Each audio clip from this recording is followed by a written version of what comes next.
Okay, so I'm setting up my live stream right quick here so I can see the YouTube side and so I can see the live chat and get back to my SketchUp. So I had a viewer who said he was learning SketchUp, and let's see if everything's lined up. Yep. Said he was learning SketchUp, testing. One time I did this and the audio was not working. It was so frustrating, so I have to check now. I'm paranoid. Okay, once again, I had a viewer who said he was learning SketchUp and he was wanting to build a 12 by 20 shed, and he was wondering how to do things as simple as do 2 by 8 joist and 2 by 4 studs and that kind of thing. And I'm just going to show you really quick. So starting out with your volume, what I normally do is I just take the shapes here. If you pull that down, it's got rectangle, circle, polygon, and I just usually take the rectangle tool and I'll start on this axis right here because I know that is 0, 0, and I'll just pull out a rectangle. Okay, so once you pull that out, you'll see down here in the bottom right hand corner it says dimensions. Well, you can manually enter the dimensions, so you can say 12 feet comma 20 feet like that. Now if that's not the way you want it rotated, I usually delete this little guy. Then you just take it, well, first what I would do is create a group out of that. I keep saying block because I'm a long time AutoCAD user, but I have to get used to terminology in SketchUp. So I'm going to make this a group. Okay, so what that allows me to do now is just to be able to select all that geometry at once and move it around, and it keeps other things from sticking to it. And so I don't know, sometimes I get anal about how I want things to be oriented, and that's one of them. I like for the long side of the building to be facing me like this. So there is your 12 by 20 building. That's 12 feet. You'll see that's just your footprint. Now, to give that a volume, and this is what I do when I'm doing models, I'll just give things a volume first. This is going to represent the floor of it could represent the concrete slab or a floor system, like a framed floor system. So I'm just going to bring this up for now, since he said he wanted to use 2 by 8s. I'll bring it up 7 1/4. Now what I did there was, I guess I didn't explain that. I'm not a very good teacher at the moment anyway. This is the push-up tool right here. And you just, the reason I'm hovering over these things is because these toolbars aren't always in the exact same order. But if you take the push-up tool and you'll be able to grab, well, you have to edit. I'm gonna have to edit that group first. So I'm gonna double click on it. And now I can take the push-up tool and you can see I can grab the surface. I can hover over the surface I want to manipulate. So if I want to make the building wider, I would grab the end of it. I'm going to undo that. If I want to make it deeper, I grab the top and just pull it up. And that's what I did. I started out with just a flat surface and made that, I just pulled it up 7 1/4. Now what I'm going to do first, that's how you just kind of create volumes. Now let's say you just wanted a model of your building and you didn't want to like draw individual framing. What you could do, and this is what's handy about creating groups, is just grab that volume, that geometry, that group, copy it. What you do is you take, let me do that again, you take the move tool, you select a corner, you take and hold the control button down. Now click, and I made a copy of that volume, that geometry. Okay, now I'm going to stack it on top of that, and so that I don't have to do math really quick, I'm just going to put myself a construction line, which is right here, the little ruler with the ruler extension. Select that and click the base of where the wall would be, and bring that up on the blue axis. You see, you'll slowly learn in three-dimensional space that it's kind of hard to stay acquainted with which direction you're pulling lines and stuff, but this axis here will show you. The blue axis is vertical, and the green axis, I just consider that kind of north, and the red axis is east and west. So the green would be north and south, and red east and west, and your blue is up and down. So if I want to give myself a construction line, I watch to make sure that is on the blue axis, and I'm going to just say 8'1" and an eighth, because that's how tall a wall is if you use studs, pre-cut studs at 92 and 5/8. With the bottom plate, with 1.5 inch bottom plate and 2 top plates. That's how tall your wall will be. Now, you see, I did that without even talking about it. I'm a bad teacher again, bad teacher. So I'm going to take this, move it back down, just wherever, and where did my construction line, you can't see it, but it's right here, okay? That's that 8'1" and 1/8", that's the top of my wall. So I'm going to pull this up to that point. You can see my cursor is registering that line, okay? That's it. Now I have a volume of my building, okay? Now if you wanted to create simple walls, like if I was going to put this on top view, this little building looking vertical thing here is top view. You have all these different views you can do, and I just wanted to do a plan view. I'll show you how you can do that without having to build the walls, which is what I'm going to show you next. This is the simple way. If I was just doing a simple floor plan, this is the way I would do it. First, I'm going to go delete that construction line. Now I'm going to double click on my group again, which I have a group for the floor now, and I have a group for the walls, and I'm going to show you right quick why I do that. I'm going to explode this group on the bottom. You see, right now, as long as it's a group, I can raise it up and down or do whatever I want to with it, right? If I explode that, go over here, if I select it and explode it, now it's just loose geometry. All those lines and faces are just whatever, and they will become stuck. You can see I can grab this group now, and I'm going to pull it up and show you that's a group by itself. But now this is not a group, so if I just grab the line and I start, you see now things get kind of wacky, right? And that's why you want to make and I do it by assembly. I'll build my walls, I'll build my floor. Let me undo and get back to where I was a group. There we go. That's one reason why I keep things grouped together in assemblies. So what I'm going to do now is show you an easy way to create walls. I double clicked on that group, which is my volume. Now let's say I've got all my volumes created for my plan. I'm going to go up here and select this offset. It's a little square. Well, it's not. That's not it. This is it. It's like 2 little half circles with an arrow.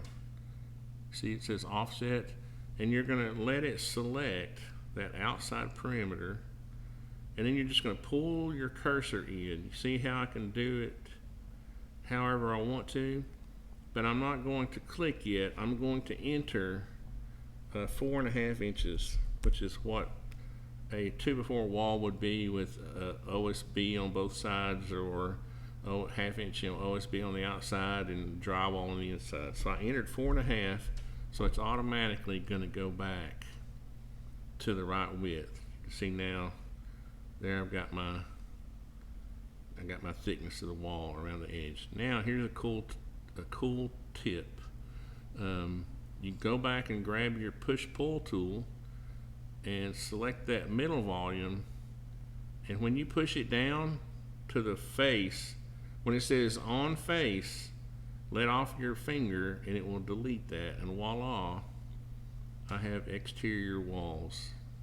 And from here, all you'd have to do is go in and put, window openings and door openings. Let's say I wanted a door in the center of this. I would draw myself a construction line, and I would come over this way 18 inches, and I would come over this way 18 inches, and then I would have a reference. I'd grab my rectangle tool, and I would come up, and I would say, okay, so it's showing the height first, so I want it to be, I'm just going to say 7 feet, we'll do it right, we'll say 6'8", comma, 36. And there you go. And then what you do is grab your push-pull. You see, now that I've created these lines, I've got 2 different faces. So I'm going to grab that face, and again, I'm going to push it back. And when it says on face, it'll cancel that out. And you see, I just created an opening in there. Okay. So now I'm going to delete those construction lines. Now these are just real simple ways to draw volumes, design in SketchUp. Really simple. You put all your windows, and normally what I would do, is if I was doing like a framing drawing, I would put this in as the rough opening. I would make it 38 inches by 6'10" or whatever. Let me check to see if I've got any comments. Howdy, hello, Beatles cover in Mr. Doverfield. So going back now, so specifically this guy wanted to learn how to make, I'm going to click off my group. Now you can see now I've got my group there, my walls, my exterior walls, and my group, that's the floor. So now if you want to show this as, say you wanted to do a drawing where you could figure the studs, okay? So this is really simple, okay? You just go down here, and normally what I'll do is I'll create myself a big work surface. I'll just grab the rectangle tool. That's the wrong tool. I'll grab the rectangle tool, and I'll make myself a big old surface. And once you start using SketchUp, you'll realize the value of this. It gives you something to zoom in and out to, because if I just come over here and I'm zooming, you see how slow, because I'm zooming to infinity, it takes me a long time to get there. But if I'm zooming, if it knows what I'm zooming to, then it goes quickie. It does quickie. Let's see, reverse faces. So now what I can do is I can grab that work surface I created, and I can I can make a group out of it, and then I can lock it. So now I don't have to worry about it anymore. I can use it to zoom to, but I can't select it. In other words, I can't delete it, or nothing's going to stick to it that I create. So now that's like my ground. I've got a ground to work off of. So if I was going to go out here and build a stud, it's this simple, guys. Really simple, okay? You're going to grab your shapes. It's the little rectangle looking tool, okay? You're going to go over here and plant it on the ground, and you're just going to draw a rough, let me zoom in for this. You're just going to pull, you're not going to click, you're not going to right mouse, well, okay, you're going to left mouse click to start it. Let me start over, okay? I'm going to click, left mouse click, and I'm just going to pull it out like I'm drawing a rectangle, but I'm not going to left mouse click again yet, okay? Because I want to go down in my bottom right hand corner, and you don't have to go there, you just have to start typing numbers. So I'm going to type 3.5 inches, which is inches, by 1.5, and when I say by, it's 3.5 comma 1.5, okay? Well, that's little, okay? So see, I got to zoom in again. Okay, so now what I'm going to do is I'm going to create a group. I'm actually going to make a component of this. I'll show you how I'm going to do that. First, I'm going to make a group out of it. Okay, and then I'm going to double click on that to edit it. Now I'm going to get my push-pull tool, and I'm just going to pull that up, 92 5/8, 92, and then space 5/8. So SketchUp's cool because you can either enter decimal inches or decimal feet or fractions of an inch. So now if I back out, I'll see that I just created a stud that was 92 5/8. See?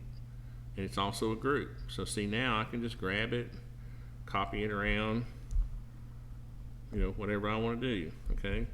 But the reason you want to make it a component is because that's what it is. Let's see, I'm going to go make it a component and just say create. Don't worry about all these little details. Don't get caught up in the minutia. Just say create, okay?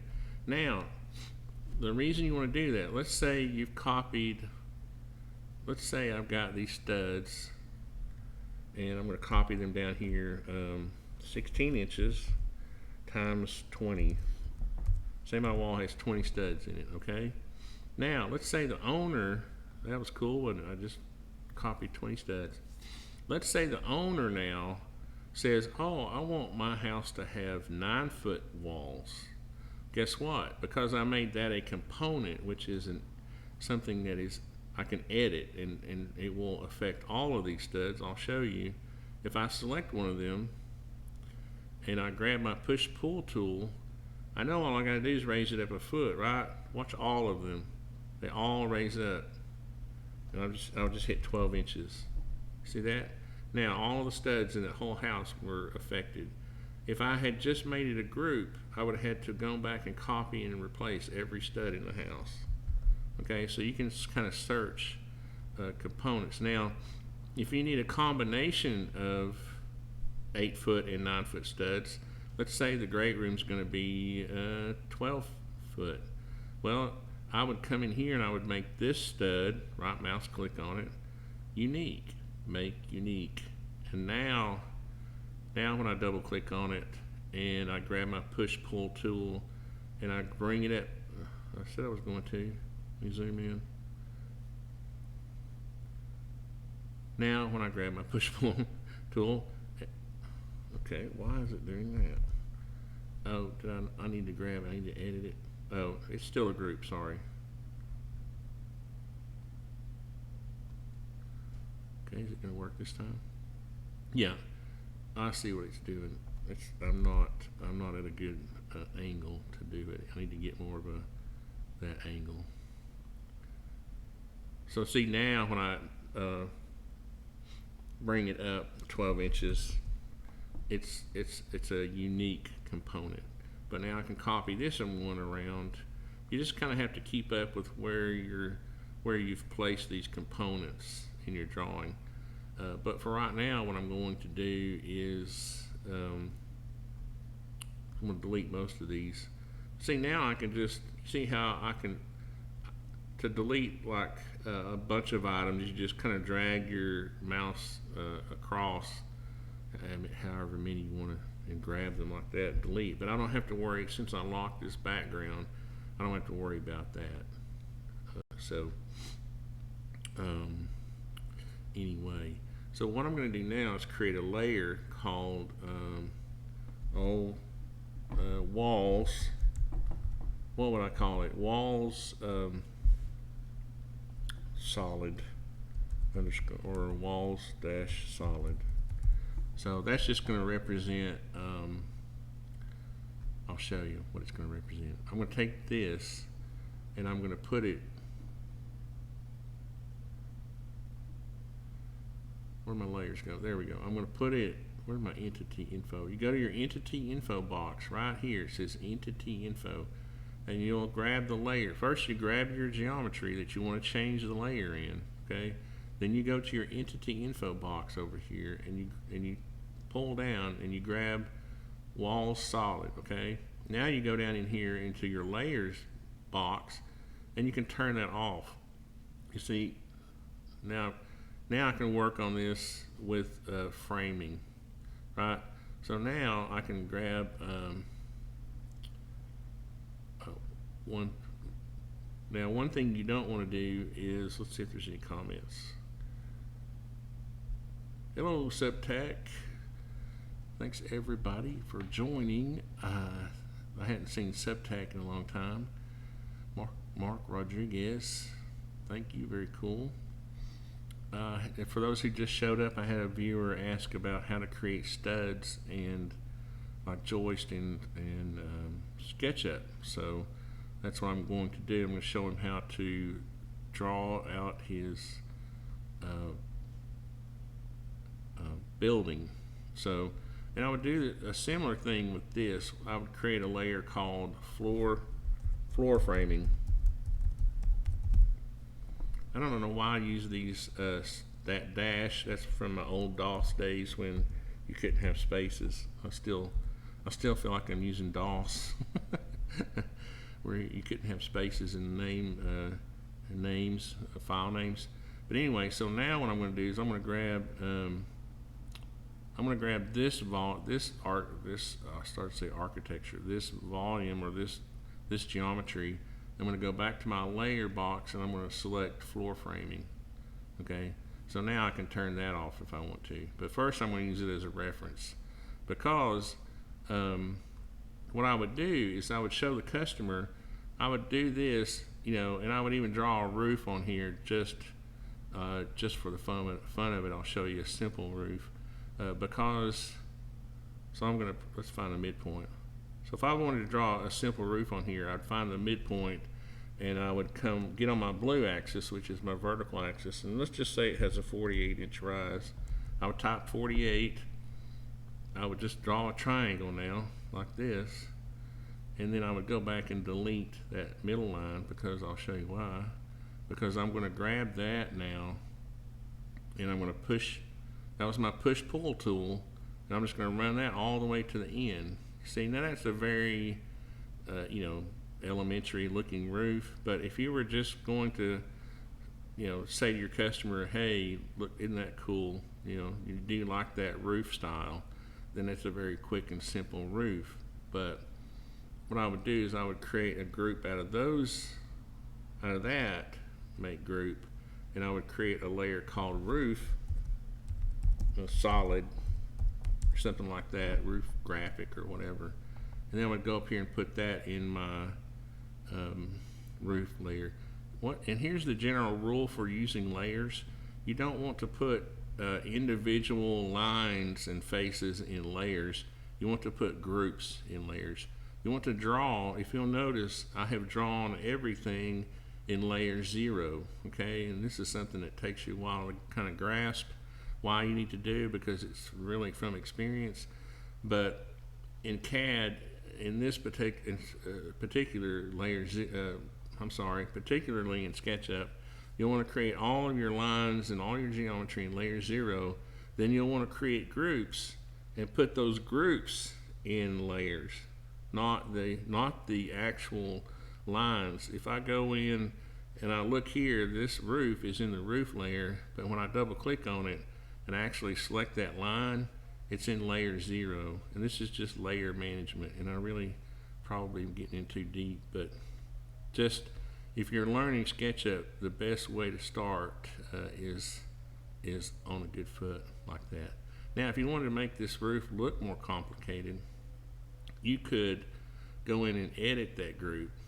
I double clicked on it, and let's say we're using 2x8s. Let's say we're using 2x8s with 1/2-inch plywood or whatever. So let's, just for graphic reasons, well, I guess if we're going to make a real roof out of it, eventually we'd make this 7 3/4. So we'd pull this up 7.75 like that, and if I wanted a 16-inch overhang, what I would do is I would draw myself a line now from here to here like that, and you can see where I'm going with this, right?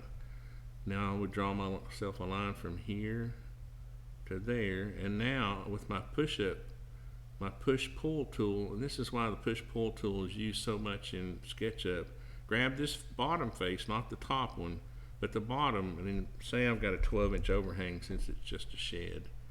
You know, I don't know, I like 16-inch overhangs at a minimum, so I'm going to pull it out another 4 inches like that. And now, since I've got this as a thing, I can pull this end out 16 inches like that. I can go back around, pull this out 16 inches, and you can see just that quickly I created that side of the roof. And I can just kind of quickly do this side 7.75, and I'll show you how to fix this in a minute where they connect. Come around here, draw my line around here. Now on one thing too that's neat about SketchUp is this push-pull tool. When you're pulling it out, you can use other things as reference. You see now I'm pulling this out, and I don't know how far. I'm just wiggling it here, but if I reference this point, it'll pull it out as far as that, where it's flush. And I'm going to pull this down 16 and pull this out 16. And then what I would do is go in here and draw myself a little ridge to connect them. So how you do this is, how do I explain this? SketchUp is very intuitive, okay? The artificial intelligence in SketchUp is pretty amazing. And the reason I say that is because all I did was click this point here and pull the line up. As long as it's maroon, that maroon color, that means it's extending the angle of this line, okay? So for right now, I'm just going to extend that up there just wildly, like a wild man. And I'm going to extend this up wildly. You see, all of a sudden it's starting to make sense, isn't it? Now, oops, I shouldn't have deleted that yet. I'm going to delete these two little lines. Now I'm going to go on this other end and do the same thing. And you'll see what I mean. If you know, one thing I wanted to mention, SketchUp has a free version. I think it's called Maker, or they used to anyway. I think they still do. And if you go in there, you'll see how easy this can be. So now I'm going to connect those 2 points. You see down there, I'm going to grab that ridge, and I'm going to grab that ridge, and now I can delete these lines because they're not needed anymore. Because you see, I have a new closed surface face, and I want that to be 1. So when I delete that, it combines these. You know, I'll show you here what I mean. If I just left the lines there, these would be 3 different faces. Excuse me. But if I delete that line and then I delete that line, now I've got 1 face there. And see, just that quick, we created a neat little roof. But now, to his question. How do I create? Well, I showed you how to create the studs. Let me show you how to do the floor joist, which is basically the same thing. Here, I'm going to turn off the roof. Sometimes this is one thing about working with layers, is it's really handy because I can turn off different layers to make it work, make it easy working. I'm going to turn off the walls, and now I want to go back to my floor system. Now let's say, for example, you showed this to your customer. You know, I've got this neat shed drawn. They like, oh, that's cute. I like that. And I say to myself, oh, no. Now I got to get serious, and I got to figure out how this is actually going to be built. I would turn off these layers. Oh, not that one. Not my floor framing. Not yet. Or that's the one I meant to turn off. And I would go down here, and I would say, okay. So I know this is, how am I going to do this? I mean, I would do this different ways. Like sometimes I would cheat. I would take one of my studs and just alter it. But instead of doing that, I'll show you the best way to do it. So let's just say we know that this floor is 12 feet wide, and we're just going to have a band around the edge. So I know I need a joist that's what, 11 feet 9, right? It's 3 inches less. So I would go down here and I would take my rectangle tool and I would kind of pull it out like this, and not without clicking again, I would say 1.5 by 11 feet. That's one thing cool about SketchUp. You can mix feet and inches. So 11 feet 9. Okay. So you see, I didn't put the right number first, so it created it in this orientation. But now all I got to do is go to my push-up tool, pull push-up, go up 7 1/4, which is what a 2x8 is, 7.25. And excuse me, why do I have pollen in my throat? Voila, I have a 2x8. Okay, that's 11 foot 9 long. And what I'm going to do is I'm going to create a group, and then I'm going to make it a component, and just say create. Don't worry about all that other junk. Okay, so now that is a 11 foot 9 floor joist, and I can take it. Oops, I didn't mean to spin it like that. Some of the tools are multi-use tools. So what I'm going to do is I'm going to put this here. I'm going to lock it there to that corner. Then I'm going to move it down 3 inches, or 1.5 inches, sorry. And now that I kind of have my bearings straight, in other words, I know where the floor is going to be, I'm going to turn off the floor. What I'm going to do is rename this floor solid, because my floor framing layer is going to be the framing layer. I'm going to make that the floor. You can rename the layers. So I'm going to create a floor, and to keep think about your layer names so you can keep them together. In other words, I'm naming it floor solid and then floor framing, so that it groups those together in alphabetical order. So now I can turn off my solid layer, and now I can build, because I know I've got to have, let's see, well, let me turn it back on temporarily. What I'm going to do is copy this joist. So what I can do is select that joist, make sure I select it and not and so then I'm just going to copy it. I'm going to grab that tool. I'm going to use this as a reference point, the very corner, okay, and I'm going to drag this down along that edge, because that makes it straight. I don't want to, because whatever angle I do this at, SketchUp is going to copy it at that angle. I'll just do it for fun of it. For the fun of it, I'll say I'm going to put it there, and then times say 20 joist. You see what it did? You see? So we'll undo that. So what it does is, when you select it, we'll select that joist, and I'm going to select the corner here, and I'm going to drag it. I'm going to hit the control key to copy it. Then I'm going to drag it along that axis. Then I'm going to say 16 inches. Hit enter. That makes it go 16. And then I'm going to say times asterisk. What was it? 12. Let's just say 12. I should have gone more, shouldn't I? But anyway, I was just guessing. So you can also, if you're only 1 or 2 from the corner, from the end, you can grab one of them and copy it. Grab it with,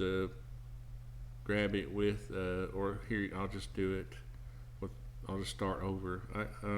I get in the habit of doing this stuff too quickly, and I'm sure you can't see what I'm doing.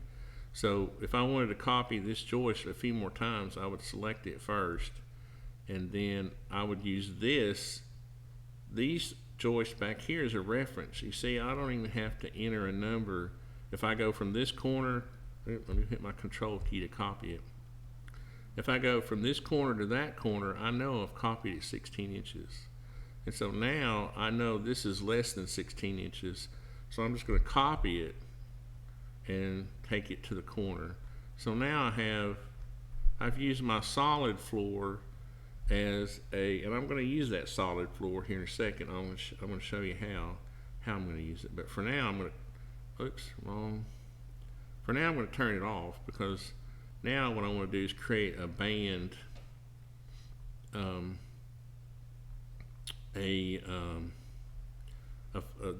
header joist.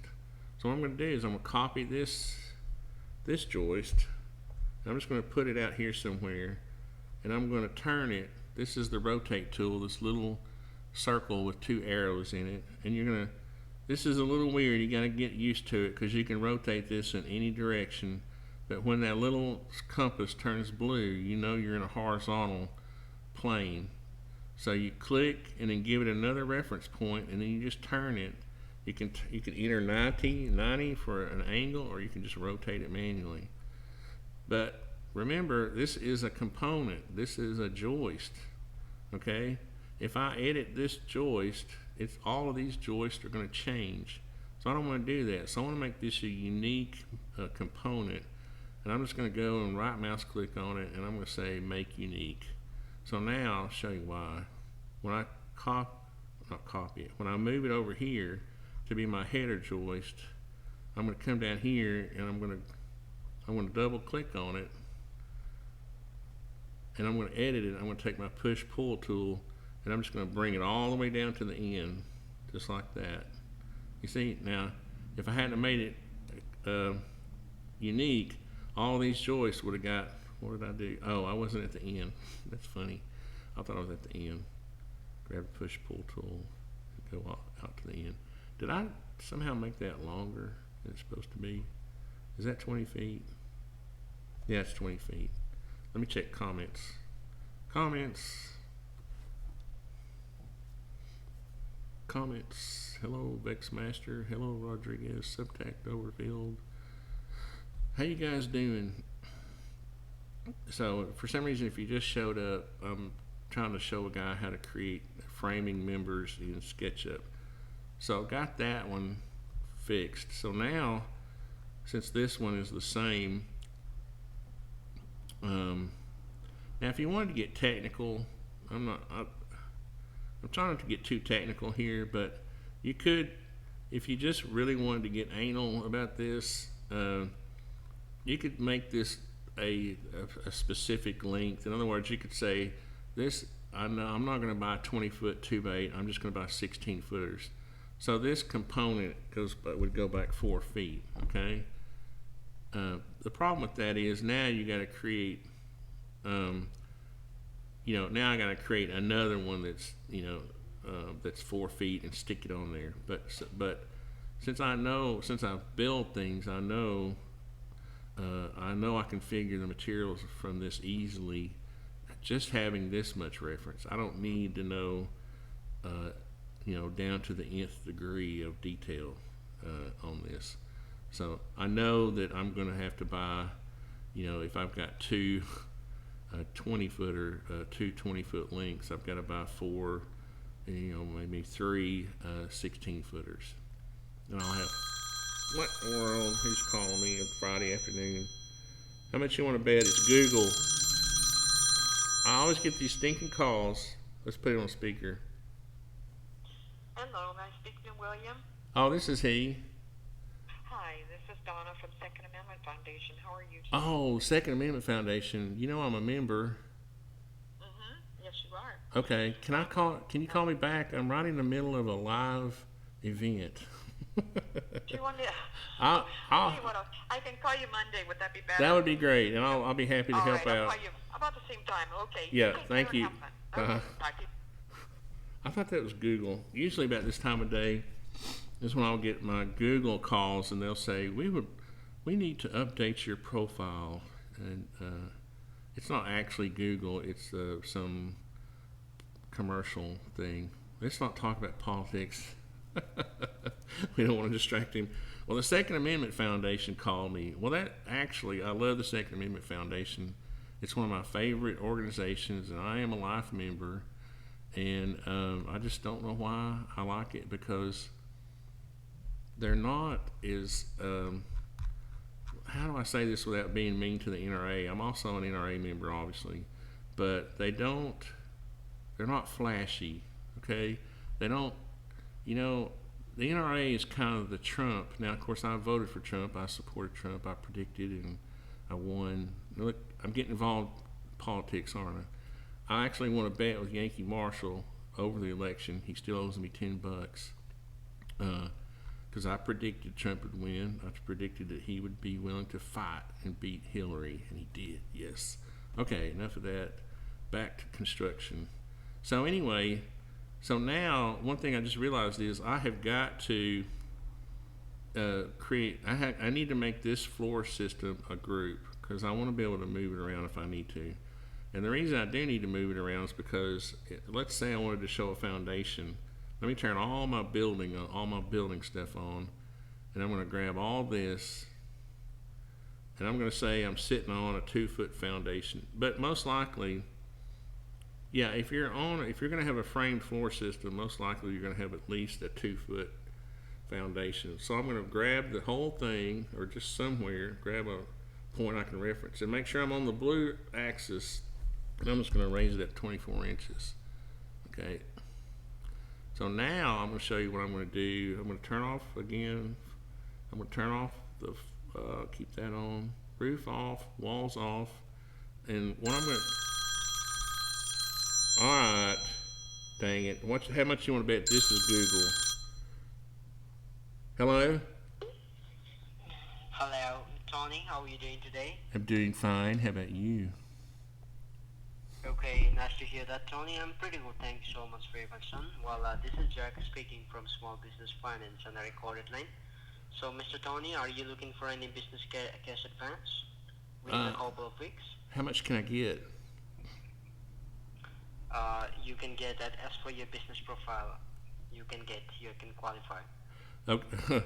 I'm just kidding. I need to call you back. Can you call me back Monday? I'm right in the middle of a live event. Excuse me, on YouTube.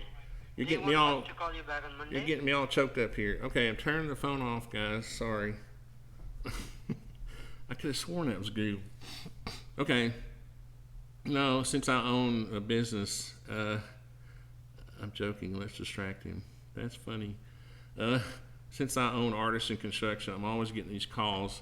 We would like to loan you $500,000. Of course, that's the worst thing a small business could do is get into debt. I started my company with money that I already had, very little money, and I have never borrowed money except, well, I've had construction loans to build houses, but that's just the way that's done. But anyway, back to this. Dang, I turned the phone off, no more distractions. So what I'm going to do is use that floor solid thing as my decking.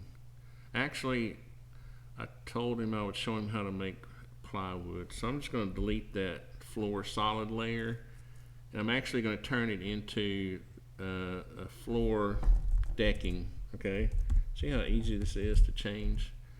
So now I have a floor decking layer, but what I'm going to do first, and since here's a good reason why you make groups, I can now take my rectangle tool and I can draw a sheet of plywood right on top of the floor if I can make it act right. Yeah. So now, let's see, it's going in the 5-foot direction. So I need to type in 8 feet, comma, 4 feet, and hit enter. Look what I did. I just made a piece of plywood. Now I'm going to grab my my push-pull tool. Now see, I'll show you in a minute. This geometry I just drew is not sticking or affected by this group. It's not going to stick to it. And when you get into SketchUp, you'll know what I mean. I just don't want to. I don't want to get off on too many tangents here. But I'm going to grab my push-pull tool, and I'm going to say we're using 3/4 of an inch plywood, or Advantech. Now I'm going to make that piece, and for the purposes of this building, this drawing, I'm just going to make it a group. I'm not going to make it a. And the reason, I don't know if you noticed, I turned the drawing so I could just select the geometry that I wanted to make the group out of. You see, I turned it so I could select that. If for some reason I select one of these other things, like if I was out here, and let's say I accidentally selected one of these studs out here. Now, if I make a group, all that's going to be together, so I don't want to do that. I think I still have my group, yeah. Right, so that's how simple it is to draw a piece of. Now here's why we make our first. This is your first framing lesson. The reason you make your first when you're laying out a floor or a wall, the reason you make your first mark at 15 1/4 is for the reason I'm getting ready to show you. Let's say I'm drawing a pencil mark here, 15.25 inches. You see how that's back here? It's set back at 3/4 of an inch. Can you see that? It didn't make it. When I first started this drawing, I made all these, I started at 16 inches. That was a mistake. I should have started at 15 1/4. And I'll show you why now. I'm going to edit this block, this group, and I'm going to select all these joists. I'm going to select that one again. Okay, I'm going to select all those joists. I'm going to move this back to where I should have put it in the first place at 15 1/4 to the leading edge of that joist right there. And guess what that does? It puts your first sheet of plywood right smack dab in the middle of that joist right there. See that? So that's why people have asked me that before when I say start 15 1/4. It's just all it is making starting your layout 3/4 of an inch back, so that when you take a full sheet of plywood or whatever Advantech and you start it at the end, then that will make it work out. See, then you can just take, and this is what I'm saying, if you want to get anal about this, you can show all the different, if you actually want to figure out down to the piece of Advantech, and I say Advantech because I love it, it's what I'm doing now is I'm just copying them around, and the reason I'm not making these components is because I want to be able to edit them as groups individually. So I'm going to grab the push-pull tool, and I'm going to grab the very end. I don't know if you can see that. I'm on the very end, and I'm just going to push that back, and there we go. Now I know that if I start is that 4 feet? But on the next row, what you would do is you would take a whole sheet and you would copy it. Let's grab it by that corner, and you would start in the midpoint of that sheet, you see, and then let's see, copy this down. Pretend you're nailing this down as you copy it. That's what I do. I build these buildings in my head before I build them on the ground. See, and then that one goes, and see, that almost made it, didn't it? Nope, it did make it. See, right there on the end. So then you go back here and you do the same thing here. You audit you audit this piece. I'm an accountant, so I'm going to audit the Advantech. And so now I know that I can just copy this, go back to this row. I'm going to select that piece, that piece, that piece, and I'm going to grab it right here by the corner, and I'm going to snap on that corner, then I'm going to hold the control key down, and I'm just going to copy that whole row right there. And guess what? 12 feet, 12 by 20, easy schneezy. So now you go to Home Depot and you say, I need 1, 2, 3, 4, 5, 6, 7, 8 pieces of Advantech, as long as you don't screw one up. But you've got, hey woman, I'm trying to do a vlog here. My wife is opening the door. Tony, while you have your phone out, order us some pizza. Don't say that. You know what? I'm on a diet, and every night I have been eating this crap. I have oatmeal for breakfast, and I have salad for lunch. And Barrett keeps me on track during the day, and my wife keeps me on track at night. But on Friday night, I get pizza. So, what time is it? Oh, it's only 3:52. You see, you triggered me, Doverfield. Fat people can be triggered very easily, okay? Don't do that. You say pizza to me, and it's just like, grab the phone. Okay, so now you have your subfloor. That's it. There's your subfloor. And I'm freaking building this whole thing for this guy. I was really only supposed to, and I'm just kidding if you're listening, the guy. But I was really just going to show him how to do this, and but I get started and I can't stop with this stuff. It's too much fun. So there's my floor system, and if you look underneath, you got all your joists. Now, again, if I want to get anal, which I often do, well, wait a minute, I already have a layer. Wait, let me delete that layer. I don't need that layer. I already have a layer for subfloor. So I'm going to grab all these pieces. 1, 2, up. And see, I accidentally grabbed my ground, but since I locked it, it's red. It didn't actually select it. Then I'm going to right mouse click, and I'm going to make a group. Okay?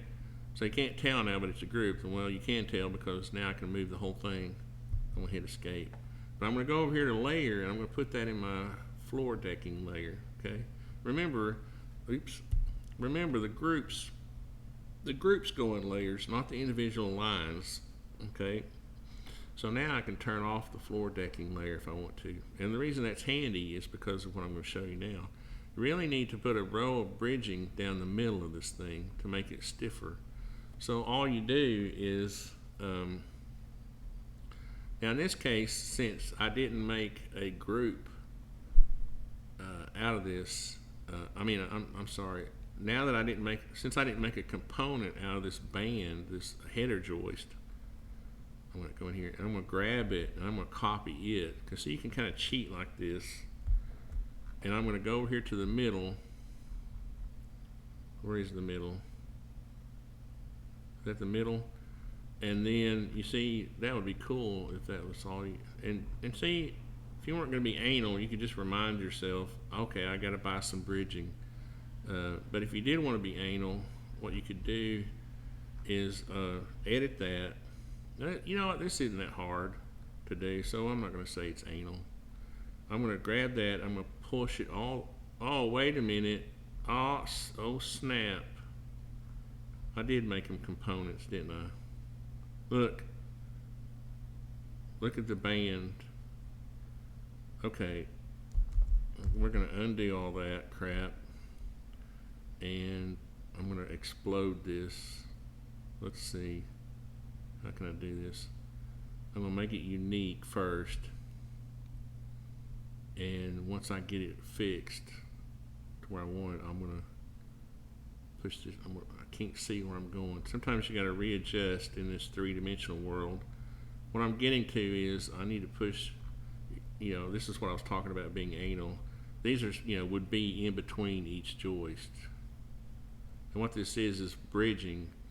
And, but what it would do is, like SketchUp, what happened? That was scary. I better save this. Oh, Jesus. The other thing is, make sure you save your dang drawings in case you have a glitch. My God. I'm going to call this shed for right now. I thought I was going to have a heart attack there for a second. Thank you, Jesus. Okay, so now I'm actually going to explode this to make sure that it's not anything. Oh wait, okay, so now I'm going to go in here, I'm going to grab it, I'm going to make its own group, make a group. Okay, now what I'm going to do is I'm going to move it 3/4 of an inch this way. Okay, 3/4. And what I'm doing is when I move something, I'm just grabbing it and I'm starting it in the direction I want it to go on the right plane, and then I'm typing in the direction or the amount, 3/4. You see now it just moved 3/4. And then I'm going to copy it over here like that, and I'm going to move it this one 3/4 back this way, 3/4. And the reason they do that, and sometimes some people even offset them a whole 1.5 inches. You don't have to. Well, let's go ahead and do it. We're going to go ahead and move this one over 3/4, and I'm already there. So what that does is it allows you to face nail into each one, so you don't have to toe nail them. Okay, you see, if they're offset like that, you can face nail them, and that's the way we do it. That's why you'll see bridging offset like that. So I'm going to edit this one and pull this, and I'll show you in a minute how these first two are different lengths, but after I get this next one in other words, when I bring this one over, I'm going to copy this like this, and I'm going to move it over to there. And yeah, it's the right length. But see, now what I can do is I can copy both of these. What do I gotta have? I gotta have 1, 2, 3, 4, 5, 6. So let's copy these. Let's copy this group of 2. Okay. I'm gonna grab it here, and I'm gonna go to here. Okay. And I'm gonna say times 6. You see, and that's why it's not really being anal because I made a scheme, and then I just copied that scheme. And see, now you can see that's floor bridging, and all of them can be face nailed, and without having to toe nail them. You see, if they're all lined up, you wouldn't be able to face nail them. So anyway, enough about that. And the reason you would show that if you were trying to figure materials is you can see it's going to take another whole 2 2x8s if you're buying 12 footers to put all your floor bridging in.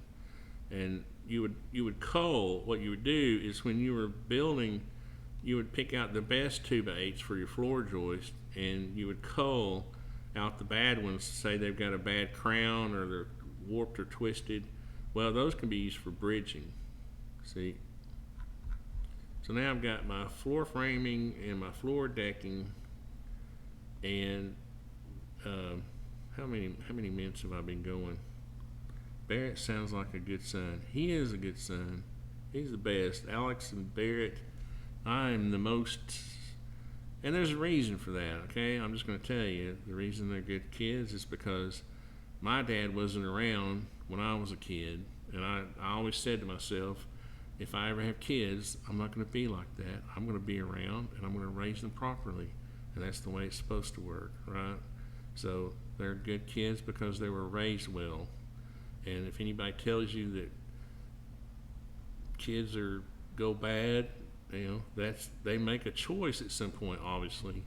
But most kids who are raised well, are raised properly with good values, and are taught to respect other people and their rights and their property, then and the golden rule, treat others as you would treat them, as you want to be treated. Those very simple concepts. Anyway, you're trying to get me sidetracked again.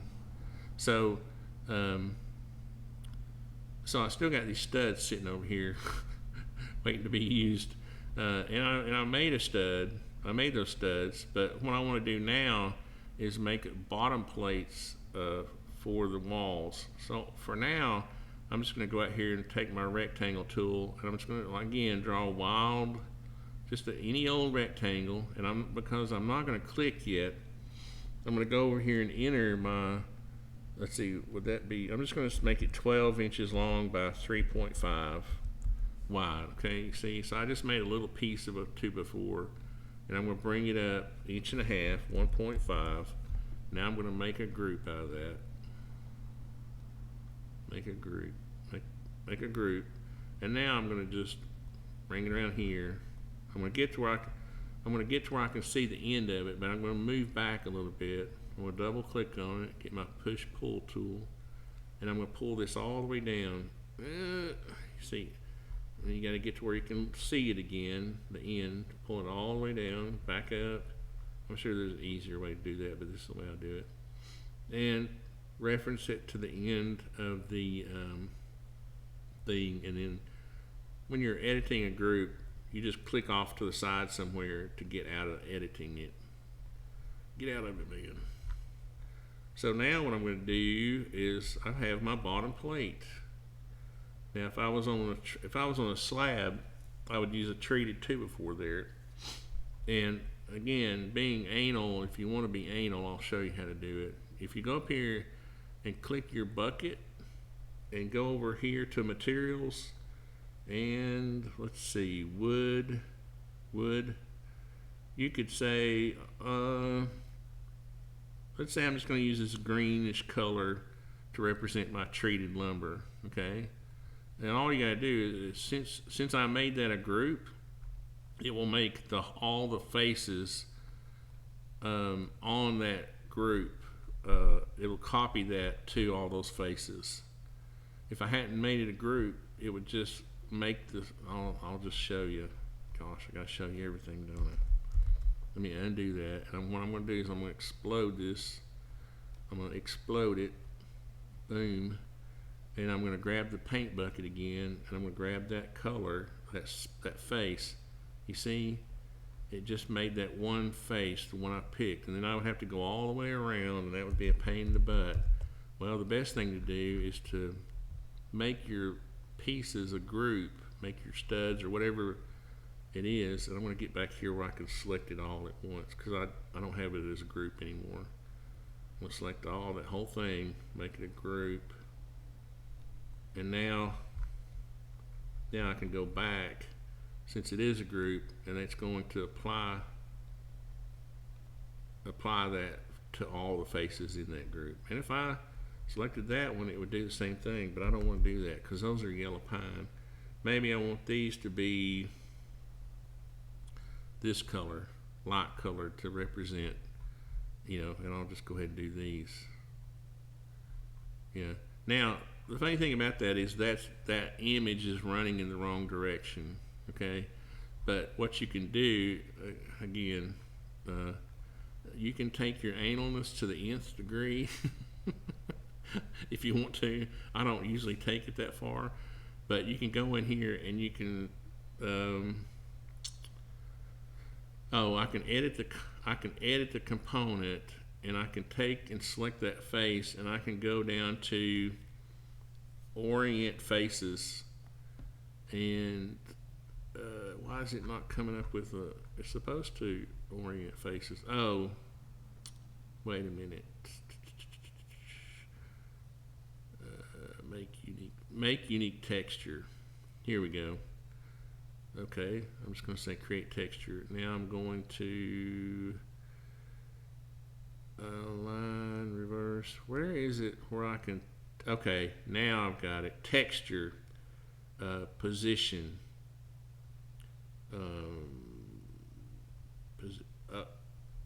Yeah, and see why this is anal? Because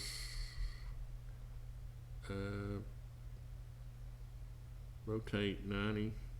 There we go. See, now I rotated the image so the grain is running in the right direction, right? And since this is the same component, these two are the same component, I just copied them, it made that. There's my woman again making noise. Alright, so what I'm going to do is copy these two studs, because I know they are studs. You realize I'm trying to vlog here, woman.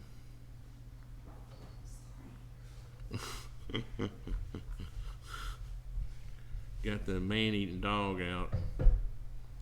So what I'm going to do is I'm actually going to apply that same face. What you can do over here on your little texture window, it's got sample paint. I can sample that edited surface, and I can apply it to this bottom plate because it's not treated. Okay, that's not perfect, but it looks like a piece of wood, so that's all that matters. Okay, so now I'm also going to go in here and I'm going to make my, here's wood OSB. Here's an OSB texture. You see how cool SketchUp is? And what this does, it just helps you visually keep up with your materials, right?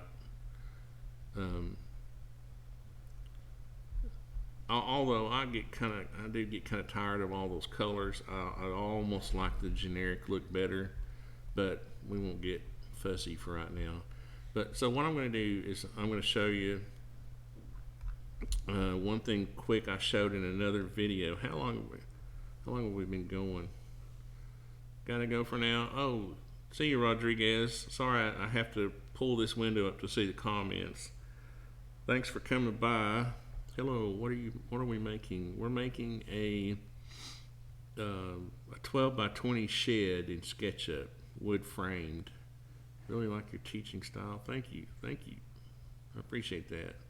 I wish I was better at it. One of my dreams is maybe someday to start a construction school. Believe it or not, I gave away my secret, didn't I? But it would be called the Artisan School of Construction and Philosophy, because I have a whole book I'm writing on philosophy, and it deals with construction philosophy, best practices, and all that stuff. So one of the things I showed in a previous video was how, and this, here we go, it's kind of political. There was this movement in the building industry a long time ago, not a long time ago, maybe 10 years ago, whatever, to start more green building practices, okay? And what it really didn't save, in a nutshell, it didn't save anything. All it did was make your building worse off, okay? So here's a traditional way, and we don't waste lumber in the building industry, okay? The reason I'm saying that is because if I have doors, let me turn on my walls again, my solid walls. You see this door here? If I had windows around, I would count those, and I would make the door jacks first, and I'll show you what I'm talking about, so that I would have blocks of wood already, right? And I'm going to show you why I'm talking about blocks of wood. What happened to my, that's weird. It should have changed that. Look, it only put that face on that one side. We got to fix that.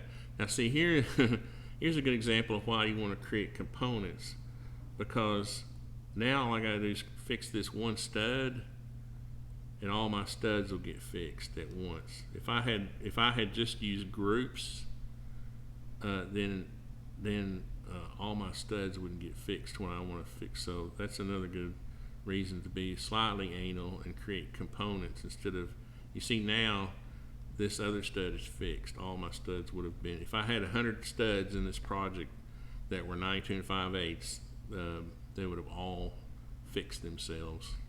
Well, I fixed it, but you know what I mean. So what I want to do now is create a block of wood that's like 12 inches long. So it's 12 by 3.5, 12,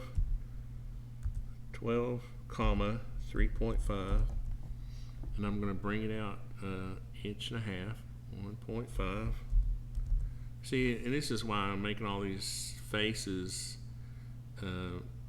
It's a little anal because now I got to make this a group, and I got to apply the same texture to it, or it's going to look sort of strange. And because you see, it starts to snowball on you, because that same, why am I not using,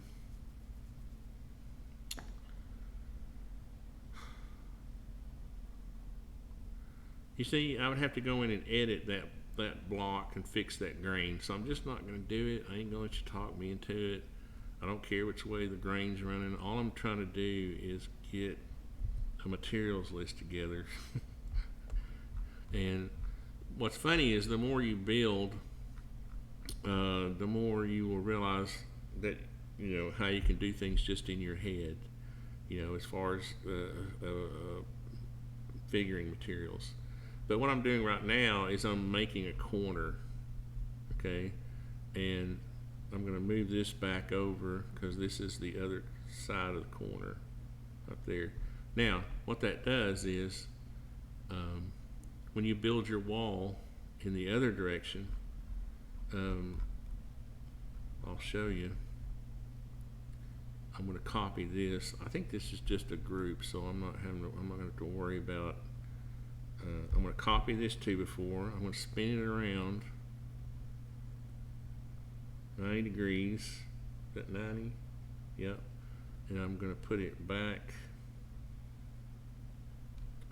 I'm going to put it right here. Cause see, and you can start, I bet you're starting to get the picture already, aren't you? When I take this stud, I'm going to copy this stud, and I'm going to spin it around. Let me do it on the corner here. 90. And I'm going to put it, let me move my drawing here so I can see. I'm going to put that corner right there. You see, and what that does is it spaces out so that on the inside it gives you a nailer for drywall both ways, or whatever you're putting. And see, so our liberal politicians thought they were going to be smart, and they were going to do away with this one piece of 2x4 right here on the corner. So all you would have had was this would have been gone, and that would have been gone. You see what kind of wimpy corner that is? Nobody wants that. That's ridiculous. So, and how many corners are there in a house? There's not that many. How many trees does the construction industry plant every year? More than anybody, okay? The construction industry plants more trees than any liberal ever born. So, sorry, didn't mean to get too political. But I just get tired of hearing them fuss about things that they don't need to be worried about. Now, this reminds me of something, 3.5. What I should have done was, you want to set the wall back. I'm going to grab all this stuff. I'm going to grab that. I'm going to move it back a ½ inch this way. Make sure that's a ½ inch. And I'm also going to move it back this way, ½ inch. Okay? What that does is, because your sheet of OSB is only 8 feet tall, okay? So you want to set your walls back a ½ inch. And I know it's 7/16, we just use the ½ inch as a nominal dimension. And it's funny, you do set it back a ½ inch because things don't necessarily fit as tight together in real life as you would think they would. So if I only made this ledge 7/16, it would be, the OSB would end up sticking out and making a bump there. So what you do is you'll pop your inside line at 4 inches.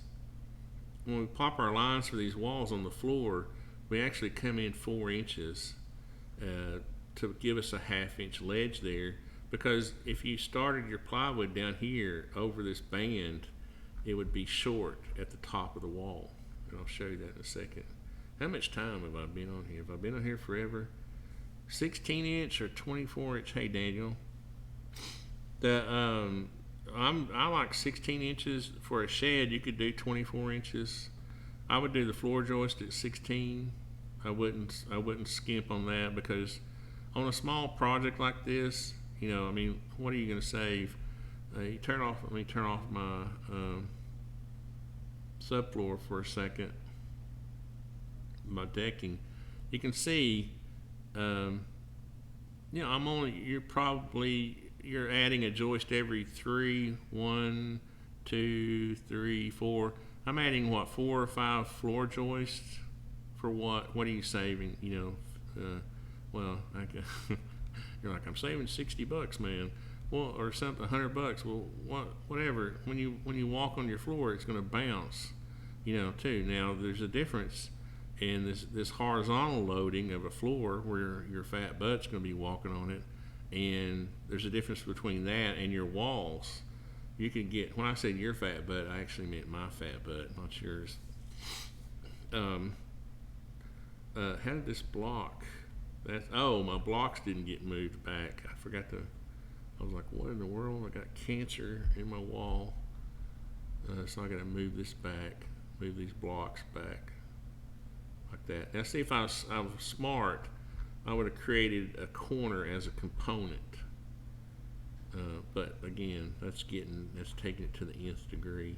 So anyway, so again, now when you start your wall layout, you want to take your first stud will go 15 and a quarter. Okay, let's see, move this down 15.25, and then we want to go, I forgot how many it was it 14? Now we can copy them down 16 inches. 16 times 14, let's say. I forgot how many it was. Okay, and yeah, I was close. And I'm actually just going to delete this one. What? And I'm going to go copy. I'm going to make my corner. Well, I got a stud on there, don't I? Well, just for now, I'm going to make it a group.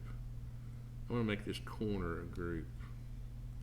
Because what I want to do is I want to copy it.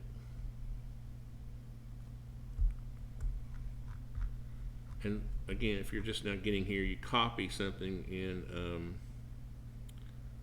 SketchUp by using your move tool, and you give yourself a reference point. Oh, now I see my plate's too long. But I would have known that if I had popped my lines beforehand. So I'm going to move that to there, and then move it back a ½ inch, 1/2, and then I'm going to move my corner out here. Why is that not? I didn't select it. Okay, just like that. And where's my stud? Okay, so I'm going to go in here and edit this. I'm going to grab that stud, and I'm going to simply move it to the outside of here. So that'll be proper. That'll be right. Now, that's, well, now on a wall, you would have a bottom plate, a single plate. As a matter of fact, back in the old days, they used to call this the sole plate, and people would be like, what's that mean? Well, it was the bottom plate is single, is one plate, but you tie the walls together by having two top plates. Oops. So your top plate, you would build your wall with one top plate at first, and then you would come in here. Well, you can build it with both of them up there. You can just have to hold this one back, and this is what we do. As a matter of fact, we hold that one back so that when the other one comes, I'm going to copy this. Got to be careful where you zoom to. And then I'm going to rotate it 90 degrees, and I'm going to put it right here. You can see, and what that does is that ties your walls together.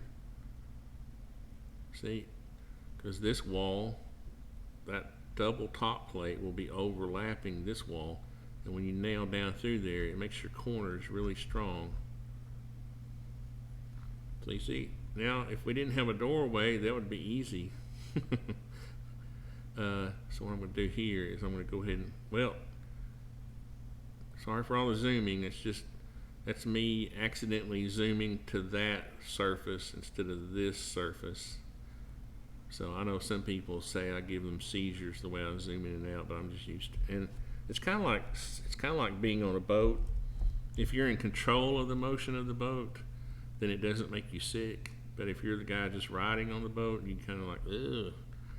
All right, so now what I can do is, if I know my back wall, before I put my door in, if I know my back wall is the same thing, let's see if I can do this without grabbing everything. I need to get at an angle where I can just grab the wall and nothing else. Did I do it? Yeah, see, now I can copy this, and this is where you say to yourself, wow, this seems like a lot of work, but at some point you'll see that it starts to be okay. Everything's going to be okay. So what I'm going to do now is get back here. I just pulled it over here because I know I got to flip it around. This would be the easiest way to do it, is just get your little protractor, your rotate tool, make a reference line, and spin it around 180 degrees. I almost got it, didn't make sure I'm on 180, and then, and see all this geometry is still selected, so I can just keep manipulating it. I move this back a ½ inch, 1/2, and then this has to go back and be flush with that. And now you can see this bottom plate's too long, and you know, it doesn't matter, I could leave it the way it was, but I'm going to take it and pull it back to there. And so I don't know how far I'm going to go with this, but you can see, and then your end walls would just be basically the same thing, except the top plate overlaps. The top plate of the side walls overlaps the front and back wall, and that's what ties your building together. The other thing that ties your building together is that the OSB of this end wall is going to lap over this corner and be nailed into the end of that stud, that corner, which is on this wall. And that's why OSB makes such a great brace. That's why the code requires, you know, a certain amount of bracing on the corner of a building. You can't just have a window right here at the corner. They make structural components that allow you to do that, but if it's just wood framing, like, you wouldn't be allowed to have just a window that goes all the way up here at the corner. You got to have bracing at the corner. So you got to be careful when you're designing things like that. Of course, this is just a shed, and the building inspector doesn't care if it's going to fall down or not. So you can make it fall down if you want to. So I'm just going to pick out, well, I guess I can't, I guess I have to be slightly anal about this. I'm going to have to pick out the center. So how long has this been going on? Frame a window in it. Okay. All right, you talked me into it. It's only 4:25 and pizza time's at 5:30. So you talked me into it. A window, okay, we'll say this is the back, and we'll put the door in the front. So I'm going to grab my little construction line tool here. It's really, I call it a construction line tool. It's a tape measure, but you can also create construction lines. And the reason I say that is because you can grab the edge there, and once I start pulling, can you see that? I've got a line, I've got a construction line, and I'm going to go to the center of the building. Should be at 10 feet. Oh, it's 9 foot 11.5, or because I didn't start. Let me start it down here. That would be, so if I go 10 feet, that'll be the center. Let me back up so you can see that construction line. And construction lines are just, you know, lines that basically go to infinity, and they help you locate. You know, you can use them for things. They're very useful. Let's just put it that way. Okay, so if I was going to frame a window, let's say the window is 36 inches, but typically you would have a rough opening that's bigger than that. So let's say it's 38-inch rough opening. So I'm going to go 19 inches. I'm going to put a construction line 19 inches this way, and I'm going to put a 19-inch construction line that way. So that centers my window. Okay, so right off the bat, I know that I don't need these two studs right there. So I can take them and move them to those lines. Okay. Now is that going to be my jacks? Yeah, those would be my jacks. So I'm going to have to edit. Why is that not snapping to that? Okay. What in the world? Is that snapping? No, it's not, is it? That's weird. I need to go over here and check. Sometimes, yeah, you just got to zoom in and make sure.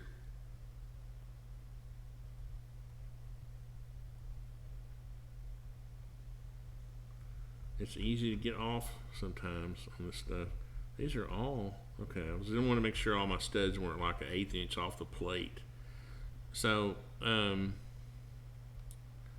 now, if you were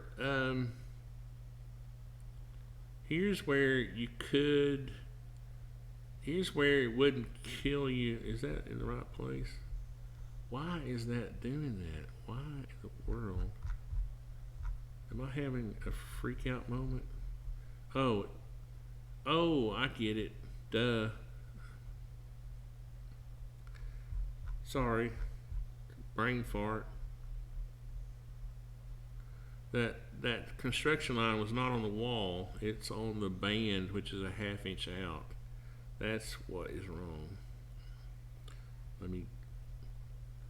And when you're doing this in person, you can see what I'm talking about. It's hard to see it now, but these construction lines were not on the same plane as my framing. That was the mistake I made. I should have left it on the framing plane. So I'm actually going to get rid of those now because they're not even on the same plane, and I know where my window opening is. So this is my rough opening. Now, what I was going to say is this is going to be a little bit beefy around this door because normally when you had if I was building a house, I would leave this alone.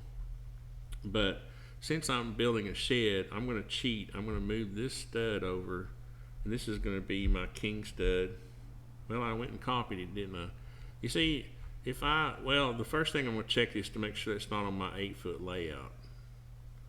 Okay, that would be a mistake. And yes it is. Okay, so I got to leave the stud there because, I should have known, there's my OSB, my Advantech right there. So I got to leave that stud there because it's on my layout. And so this one's, you could move this one over, but I'm just going to go ahead and leave it there because if we're going to make the other side beefy, we might as well make this side beefy. So there you go. Now here is why does it look funny again? Am I just freaking out? Did I not just move this where it was supposed to go?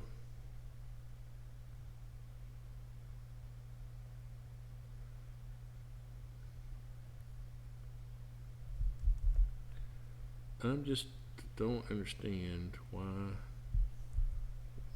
Now this is the only thing that's frustrating sometimes is you'll have these little glitches and you're like, why is it doing that? And you'll never figure it out. Just fix it and go on. And it all started when I set the wall back a 1/2 inch. You see, I never got the studs back where they belonged. So what I'm going to do is I'm going to put me a little reference point there, and I'm going to grab these 2 studs and I'm going to move them back to the line and then down where they're supposed to be, like that. Finally, maybe we can move on to actually framing this stinking window. Okay, so here on 8-foot walls, okay, your headers, okay, on an 8-foot wall where your studs are 92 5/8, you'll cut 9 7/8 off of a block, off of this jack, okay?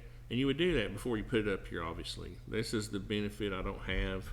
Since I'm having to draw this and copy things around, I don't have the benefit of that, of having it in real life. So I'm going to select this, and I'm going to pretend that I cut, oh crap, I got to make that unique. Sorry. You see, since that was a component, I need to make this unique, and I'm going to go ahead and make this one unique also now. I should have just made them groups, but anyway, I don't want to start confusing people. I'm going to move this down 9 7/8. 9 space 7/8. Okay, and I'll show you why I'm going to do that. I'll show you why in a second. Okay, 9 7/8. And see that block? That block, oh, good Lord. That block I would have cut off there goes right here. Okay, so there is no waste. There's not that much waste. You can make waste if you want it to make waste, but in the building industry, we have systems to try to prevent waste. We're not just the warmongers they call us. 9 space 7/8. Okay, there. now I need to make a 2x10 header. Now you're going to say, ArtisanTony, 2x10 is overkill. Yeah. But guess what? A 2x10 is going to fill out this space. Okay? And that's what you want.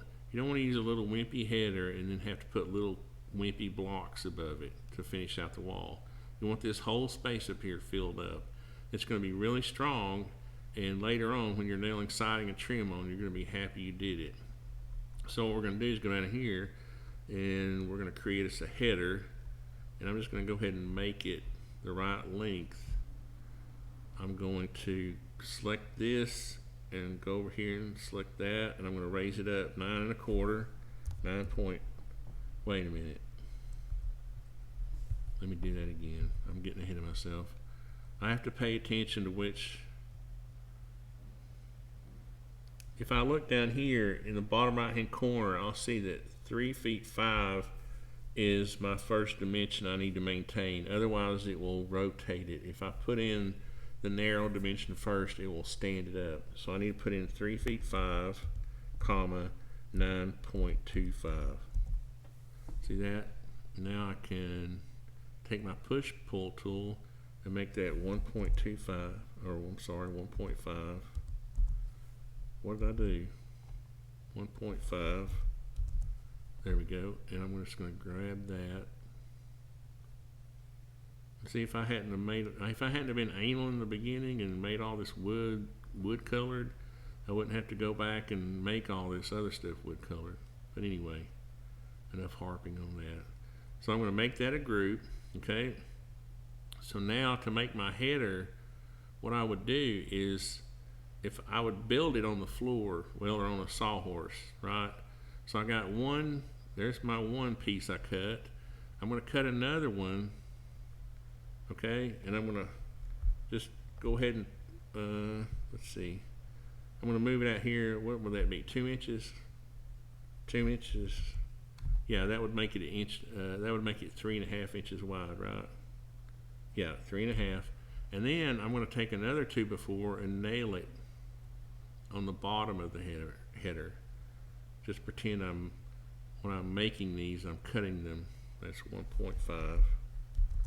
See? And I'm going to make that a group so it doesn't stick to anything. Cancel. I started to make a component. Enough of the component mess. Alright, so now what I want to do is make the whole thing a group. Okay, so I have groups, I have nested groups. Okay, but what that allows me to do now is to spin this around like this. Make sure it's 180, and then take it up here and place it in the wall. Now I would have done this, I would have built this on the floor. I would have built this wall on the floor, and then I would have raised it up. What happened to my stinking header, man? I lost my reference point. There we go. There, see? And why is that like that? Because it's supposed to fit right in there. Did I make the header too big? This is supposed to be 9 1/4. Yep. Did I not make this 10 7/8? Oh, I made it 9 7/8. See, I wouldn't have done that in real life, only because I was on a stinking computer trying to draw it. It's supposed to be 10 7/8. So I'm going to bring both of these down, my jacks, another inch.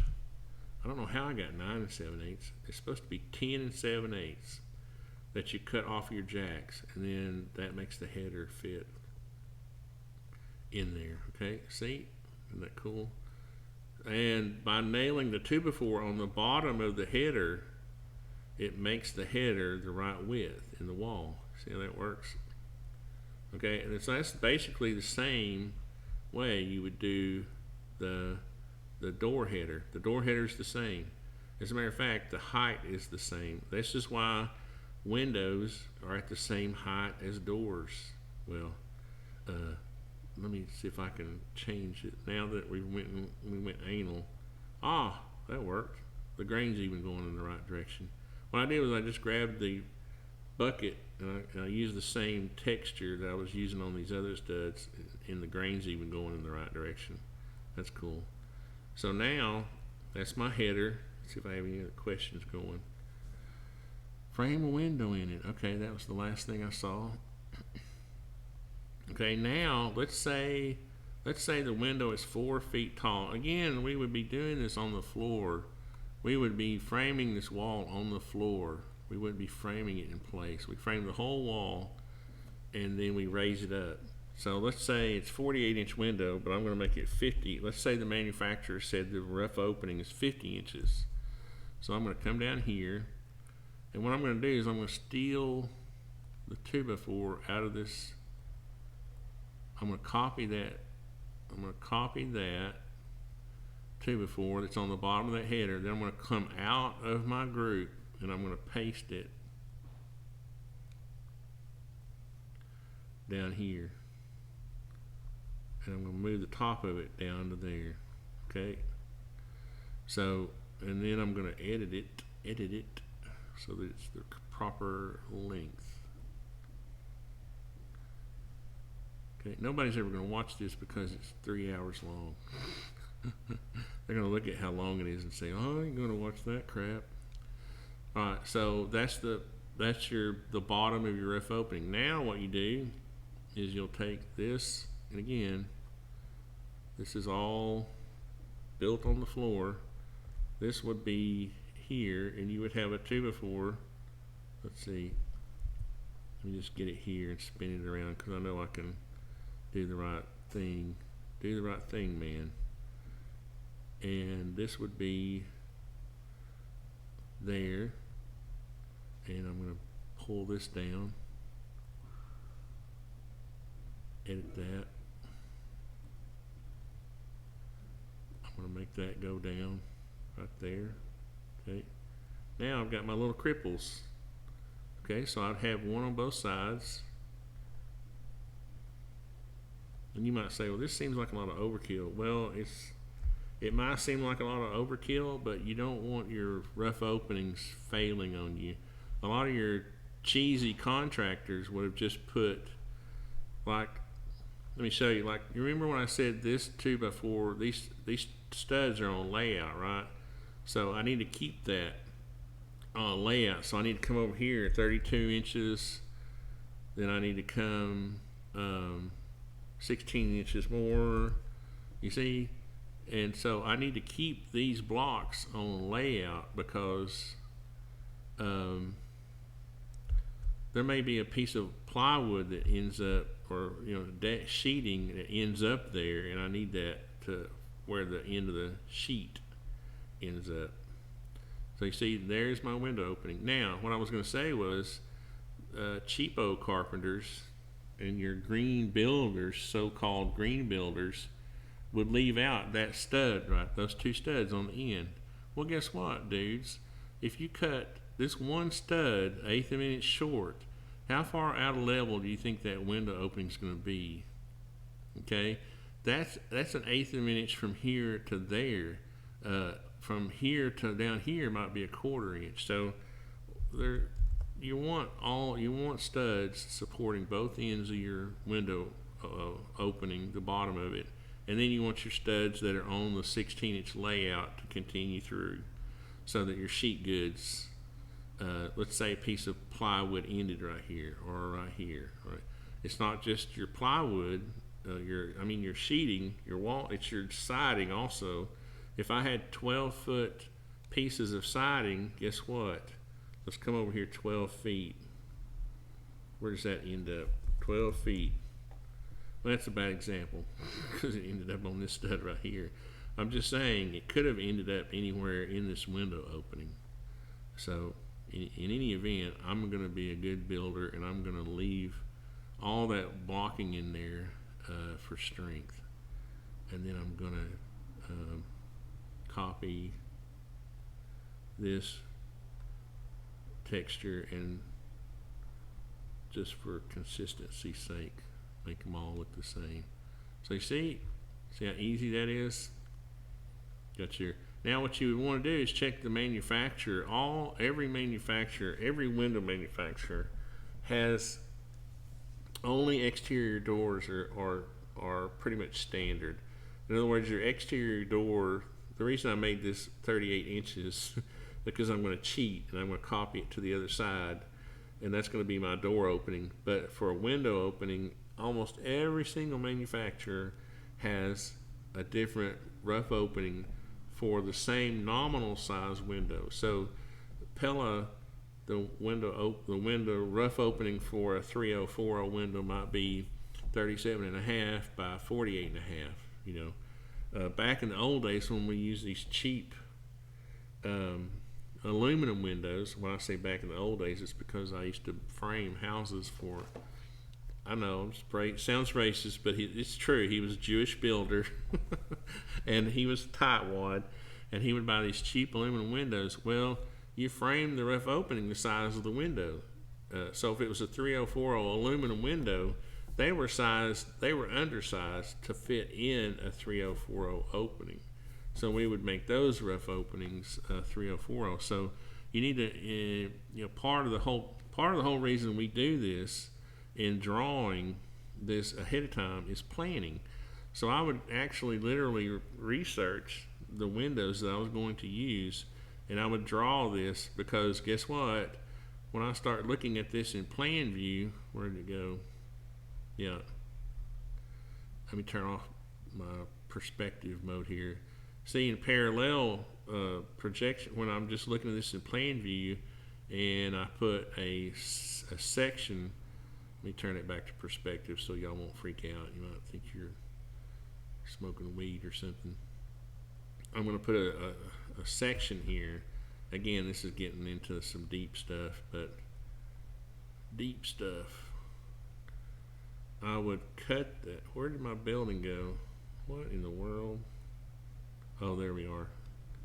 See, now let's go back to our plan view, and we'll turn off our section planes. View section planes off, and we will do turn our parallel projection on. You see now, if I wanted this view, and if I wanted to show my framer, what the rough opening size is, I can dimension that. You see, and I want that dimension size to be, I want it to be real. I want all this information to be real. I want it to be real, man. So now I'm going to find out why. Let's go back. Everything has disappeared. Okay, so are we in the same world we used to be in? Because everything's gone.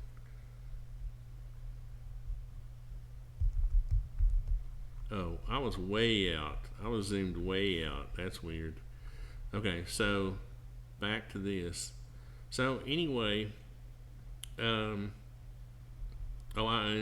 went so far back on my undo that I undid that. Okay, so now I know where I am. That block. Okay, so if I'm going to cheat here, and the reason I made this rough opening 38 inches wide is because I know that's how wide a 3/0 door opening is. But what I'm going to do is which studs do I need to take out? These. I'm going to select these two. I'm just going to take out all this, and I'm going to copy this, and I'm going to copy it. I'm going to select this point, and in SketchUp, there's a cool thing. I don't know if you can see that green line. That's the plane or the axis I was on. You can push the shift key and it will lock. And see, now you can see my cursor is going all over the place, but it's staying on that same axis. Well, then all I got to do is zoom in here and select the edge of my board. See, just like that. And what I did was I just copied that geometry. And now all I gotta do is take out that piece, these blocks, and I have my door opening. Voila. You see? And if this was my little wood shop, I'd be able to walk in and see the glorious sunshine. behind it. Okay, now are y'all gonna make me fill out these end walls, or do you get the point on them, or do I have to really do it? Do I have to? I guess for posterity, whatever that word is. See, I get delirious if I do this for too long. It starts to wear on my brain, and yeah. Okay, so I'm going to put that there and move that back. You see, because it's kind of fun, but after a while it turns into real work, and you start to try to learn little shortcuts. But in the end, you'll see. I'm gonna explode this group for a second, because I want this 2x4 bad. So what I'm going to do here is I'm going to come from the very end of this wall, 15 1/4, and this is the mistake a lot of people make.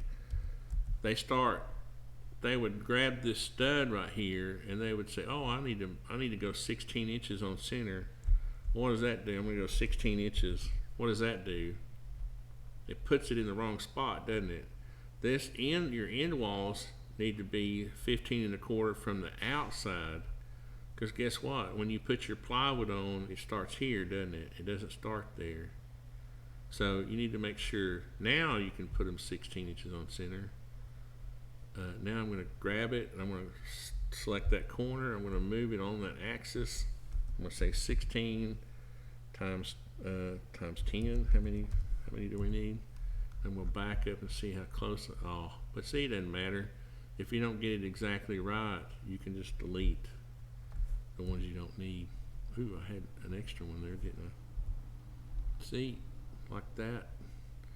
And then you can take your bottom plate, because it's the same length as your top plate, not the double top, but your that, and you see, there you go. And now you can see how these walls interlock. The double top plate of this wall overlaps this wall. And when you nail down into that, this corner is really strong. Yeah, and then when you put OSB going both ways, it's, you got a really strong little building there. And then now what we can do is, if we can get in a way to select, I know what we can do. There's not that many, so I'm just going to go ahead. I'm going to hold the control key down, and I'm going to just start selecting everything I want to. So that's the thing, a lot of these commands are similar to other software. I'm going to go up here, because when you hold, that's true in a lot of software, where if you hold the control key down, it selects other things. Now why is that? Oh, I know what I did. You know what I forgot to do? I forgot to explode this corner.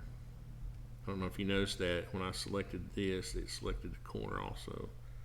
So what I'm going to do this time to save a little time is, no, I'm not. I'm just going to go ahead and do it again. There's not that many. If there was like 100 of them, I would try to get it at an angle to where I could drag my cursor across and select them. But I'm afraid I'm going to grab something else with it. Okay, so now I'm not going to make a group out of this. I'm just going to use that as a selection. But I know I'm going to select. I want to get in here, and I want to select this corner, because I know that's going to be my outside corner on the other end. So now hit my control key, control button, and I know I'm going to have a whoopsie. I'm going to leave that right there for right now, and no, I'm just going to go ahead and put it there. I know I'll have to delete. I've got two studs here, so I'm going to delete one of them, and I've got two bottom plates. I've deleted one of those, so now I don't have any double geometry. Double geometry, that would be bad. There you go. There's your framed walls.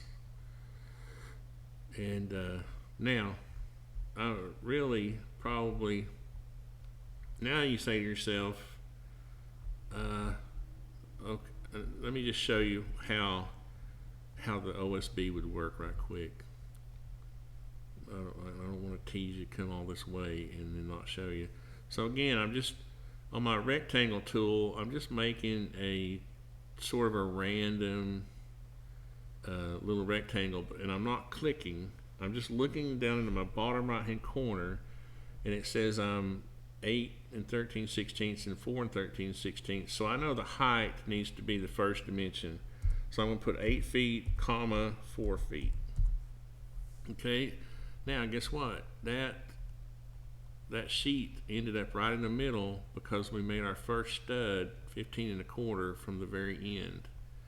Okay, so now I'm going to pull this out a 1/2 inch, or it's 7/16, but whatever. We're going to use a nominal thing. And you see, now we have our first piece of OSB. And how would I ever select that? I know how I would select it. I think all this should be in. Okay, here's your sort of here's a layer management sort of tip. I'm probably not going to be able to select just that. Well, I can. If I'm real careful and I get this, that's not going to work. If I'm real careful and I get this just at the right angle, I can select just that. No, it's hard to do. So what I'm going to do is I'm going to undo everything. I'm going to go back down here because it's not that big a deal. I'm going to start my rectangle over again. Okay, and what am I going to do? I'm going to make it 4 by 4, 4,4. Okay, now I'm going to pull this out 1/2 inch, 1/2, and I'm going to make this a group now. I think you can see where I'm going with this now. I'm going to make this a group because now it's not going to. Now we can manipulate this a little easier. So I'm going to double click here and I'm going to pull this up. What did I do? I need to do 7'8", don't I? 7 feet 8 because I made it 4 inches. And now I need to go 3 feet 8 this way. You see, that made it easier, 3 feet 8. Okay. That made it easier for me to make this a group. I was able to select all the geometry in that. See, now that's a group, and I'll show you why. That makes it a lot easier. Now I can just copy these around.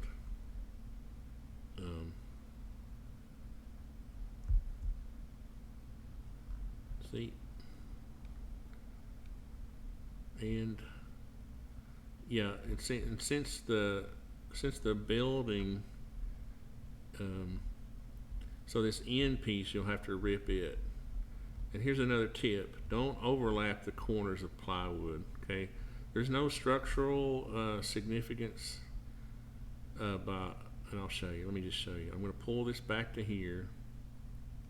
Now I'm going to take a whole piece because since I ripped that piece down, I should have copied it. I'm going to take a whole piece. Let me spin it around 90 degrees, pull it out. See, there's no a rookie mistake is to try to overlap this plywood, this OSB, whatever it is. That's a rookie mistake because your finished corner will turn out a lot cleaner if you don't do that. Because let's say you accidentally let this piece hang over a 1/16 of even a 1/16 or an 1/8 of an inch that you let it hang over accidentally.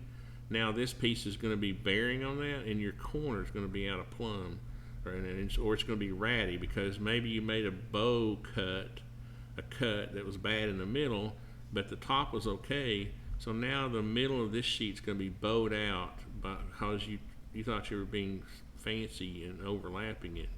The fact that this OSB is overlapping this wall and nailed into the corner is what gives it strength. not overlapping the sheets. That's you see that? That's rookie stuff. Almost said a cuss word, sorry.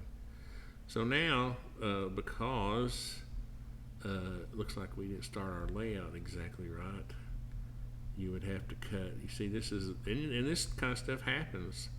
You say, oh crap, but instead of worrying about it, you would just go back. Where's my stud? I can't see it. There it is. Instead of worrying, crying about it, you would just do that and then cut it to the center. Let me do that 3/4 like that, and then you'd start with your whole sheets. So then you'd run those all the way around. Okay, and it doesn't hurt. For these not to go all the way up, because when you start putting your rafters on, you want your rafters, your bird's mouth, to be, you don't want this OSB interfering with your rafter system. So it's okay that it sits on this little ledge down here, the way you first set your walls back. And the reason you don't need it, you don't need the wall, you don't gain that much strength. It would be worse. Let's say you did start your OSB down here,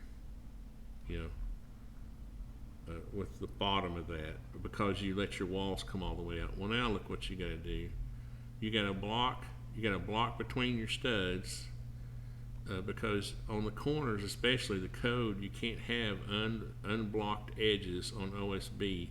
It gains its strength from nailing the edges. Okay, so you'd have to block between all these studs, when the proper thing to do is to set your wall back a 1/2 inch, like this down here. Now, if you screw up and you build your wall accidentally out flush with this, you'd still want to hold your OSB there. You just have to cut strips to fur out the bottom. That's what you'd want to do. If you're gonna have to cut pieces, you would want to fur out your band around your floor system. Don't ruin your wall, because you see, the sole purpose of this OSB is to give strength to your wall. It's not just a handy dandy thing you're nailing on the wall. It serves a structural purpose. And so the edges, the fact that this sheet is nailed all around the edges and gives it strength in this direction, diagonal strength in that direction, you see, and it keeps your building from moving back and forth. And see, this one over here gives you strength in that direction. So you see, you've got diagonal bracing kind of built in. This creates a diaphragm. This OSB creates a diaphragmed wall. It's very strong if it's nailed properly. Right, so maybe in another one I'll do, where's our roof? Where's our cute little roof?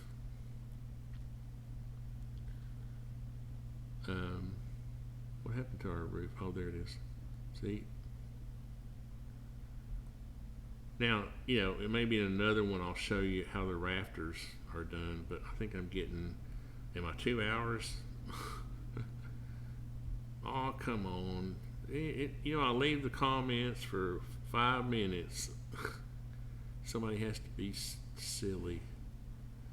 But you just hurting yourself, because I'm just going to block your butt. So, because this is a family-friendly channel.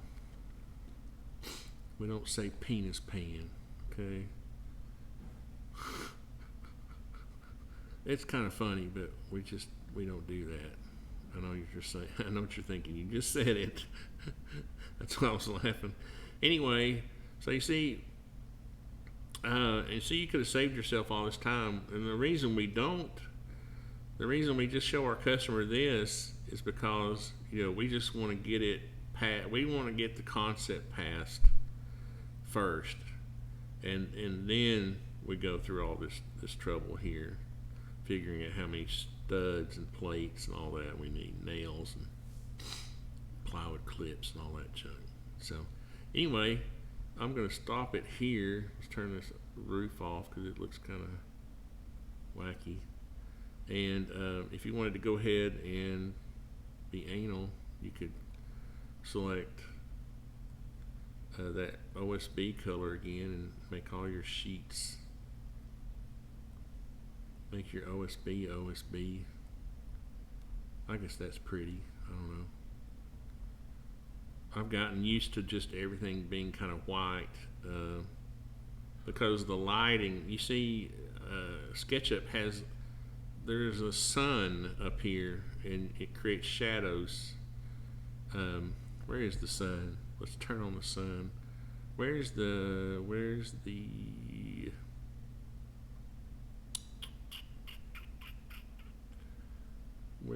sun? This is a new, where's my toolboxes? Oh, here we go, toolbars. Shadows, here we go. You see here, up here, I can change, where are my shadows? Are my shadows not turned on? Here we go.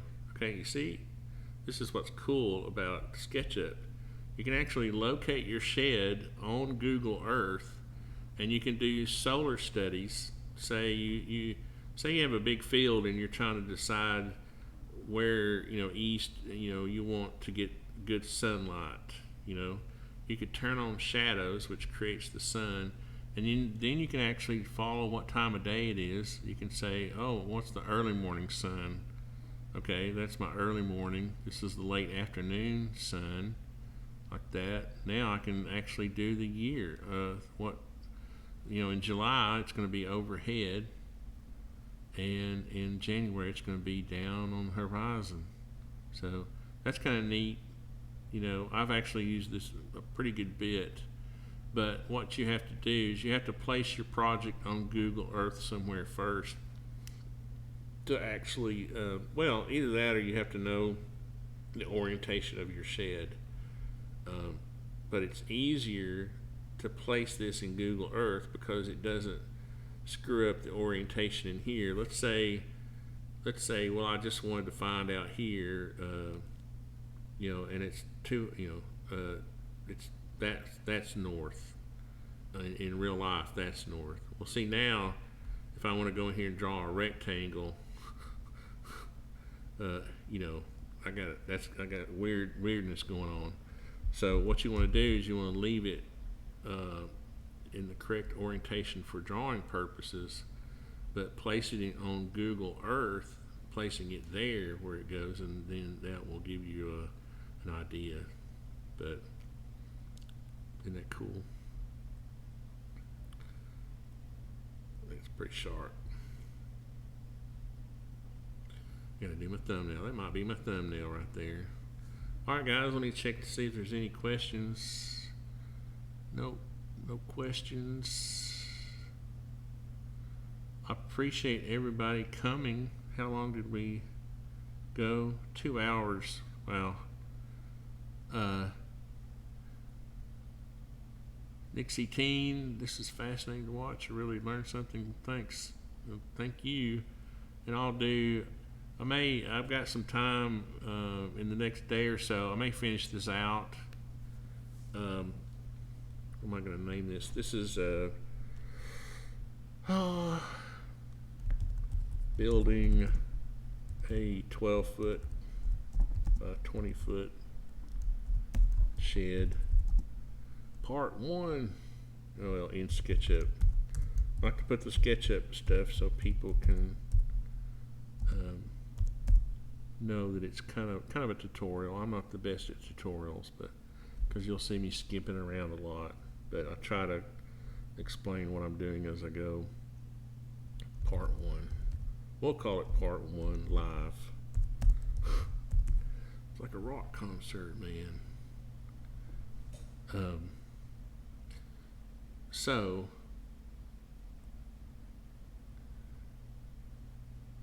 since I don't have any other and I know there's a little bit of lag, because here's what's funny: I'm watching myself on your screen doing things that I did a few minutes ago, so I know there's a little bit of lag. Um, but I'm going to go ahead and stop it here. It's been really long, but this gives you an idea of what you can do in SketchUp. It's really a powerful tool. Someone was asking me, well, can you have it do a materials list? Well, no. I mean, there are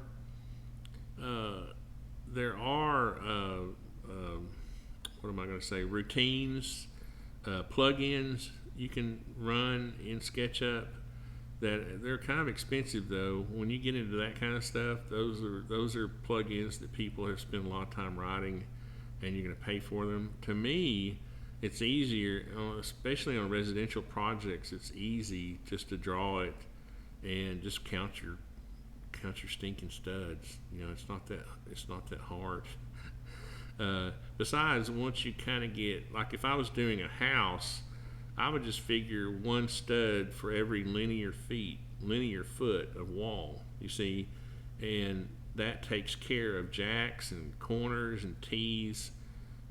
Tees are another thing. Tees are where walls intersect with walls internally or externally. And maybe I'll show that next time. But for a basic shed, and the next time I'll show the rafters. I'll show it stick built and with trusses. Because on a 12 by 20, it might be it would be neat to have trusses. It would be stronger. It would be easier to build, but it would be quicker for you because you wouldn't have to order trusses just to build cut the rafters yourself. And I'll show you how, because you see one of the greatest tools that well, I'll just turn the roof back on real quick. I'm getting off on a tangent now again, aren't I? Let's say that this was a real rafter. Where's my roof? Okay, you see, I drew this. I haven't even checked the length of this rafter yet, but I can. I mean, this is real. This is drawn to true scale. So I know that's 8 foot 11 and 11/16. When I get ready to cut my rafters, the rafters basically, is that a group? Yeah. All the rafter is that, and then down here somewhere there's a seat cut, like that. Not exactly, but you know what I mean. And then you literally are measuring. There's no a squared. I mean, obviously I can do the math. A squared plus, it's the Pythagorean theorem. But the problem is that math works, but there's all these things in the field, like how wide that doesn't tell you how wide your ridge is, right? So your ridge is 3/4 of an inch wide. Well, if you draw your ridge, now you can measure the actual length of your rafter, which would be from there down to the end. That's the total length, but the theoretical length would be to your bird's mouth, you see, because your Pythagorean theorem is only going to give you this theoretical length here, and it's not. There's something about it. It doesn't. It gets you close, but again, this is more. Believe it or not, actually drawing the rafter is more accurate than math, because math is that math doesn't know the field conditions that you have, and if you draw the field conditions, like the actual bird's mouth that you plan on cutting, you see, and that kind of thing, then you've got the rafter right in front of you. So anyway, tangent over, pardon the pun, tangent, math, sorry. Okay, so enough talking, and I will do a part 2 as soon as I can. And but maybe this fella, I mean, I'm going to go ahead and finish this little project, but I think he wants me to send him what I have, and I don't mind doing these. When I get this finished, I'll upload it on 3D Warehouse. Well, just quickly, I forgot to talk about that. In SketchUp, if you go to File and then you go down to 3D Warehouse and click on Get Models, you can literally somebody has already done this. You know, if I say shed, if I search for shed, yep, there's a gazillion sheds in here. Now, so if I download this one, let's just see what this one looks like. But you see, you can do that, but of course, what you'll run into is a lot of the oddities of the way some people build, you see, and you don't know really. Here's the thing. I could have downloaded this shed and edited it, right? Well, I don't know. Are his studs 9 5/8 long? Let's just check them. I probably downloaded it from an expert, right? No. Well, okay. Here's a good example. 9 feet. Well, what is that? There are no studs that are 9 feet long, unless you buy 10-foot 2x4s and cut them 9 feet. Because a stud that is for a 9-foot wall is 104 5/8. Okay. Now, what that does is it makes the top of the wall 9'1". What does that say? It says 9'3", doesn't it? You see, so this is not actually drawn properly unless you're just going to use custom. Unless you're going to cut every stud, and that's a pain in the rear end. I'm telling you right now. What you want to do is draw it properly, because my studs, I'm not bragging, but my studs are accurate. I'm going to delete your old ugly shed out of my drawing, because it's a cancer. Now, oh crap, the other thing you do is you import their layers. So now I got his tacky, nasty layers. Let me turn off my roof for a second. I got his layers in my thing now. I know what I'm going to do. I'm going to undo everything. There we go. I just thank God for the undo button. But you see, when you zoom in on my drawing and you measure the studs, you'll notice that they are, well, part of this, 7'8" 5/8. But if that was inches, it would be 92 5/8. Because when you add the 3 2x4s, the one on the bottom and the two top plates, you get 8'1" 1/8. Okay. Well, I was measuring from. Let me measure from here. I was measuring from the stud. You will notice it should say 8'1" if I can quit zooming. Yeah, 8'1" 1/8. And the reason that studs are that long is because it gives you an allowance to put a floor finish on your subfloor and still have an 8-foot ceiling. A floor finish and drywall still gives you roughly an 8-foot ceiling. So that's the thing. If you draw this yourself, if you create your own components, your own studs, you're going to know what you've got, and you're also going to know what your sheet goods are and all that. So anyway, it's also just fun to learn. The other thing is, when I let me open a current project right quick. I'm going to save this. Yes, please save it. You see this, now we're getting a little more complicated. This is a big old house we're going to be building. Hopefully we're going to be building in Decatur, and you can see here it gets a little more serious, with a 4,000 square foot house, where I won't be drawing every stud in this house. I might draw details, but for a small shed,